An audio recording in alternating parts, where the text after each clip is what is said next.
সমাজের সবচেয়ে ভয়াবহ আগ্রাসন, যার মধ্যে যুবক যুবতী ইয়াং জেনারেশন দেশপ্রবাহ ধ্বংস হয়ে যাচ্ছে মাদকের কারণে। সন্দীপ একটা বিচ্ছিন্ন দ্বীপ, ওই ক্ষেত্রে ওই সুযোগটা কাজে লাগিয়ে কিছু কতিপয় ব্যক্তিবর্গ তাদের অসৎভাবে ব্যবসা করার জন্য মাদকটা প্রত্যেকটা এলাকা ছড়িয়ে দিয়েছে।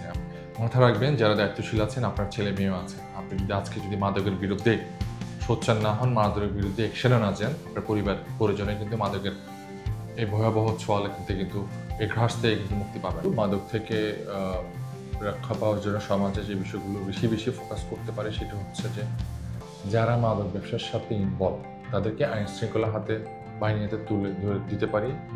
পাশাপাশি আমরা যেটা করতে পারি, এলাকাতে তরুণ জেনারেশন যারা আছে, ইয়াং জেনারেশন যারা আছে, খেলাধুলাতে উদ্বুদ্ধ করতে পারি। নামাজ, ধর্মীয় সবচেয়ে যে বিষয়গুলো হচ্ছে ধর্মীয় মূল্যবোধ। তো এই ধর্মীয় মূল্যবোধটা যদি না থাকে তাহলে মাদকের এই ভয়াবহ থেকে বাঁচানো অনেক কঠিন হয়ে যাবে।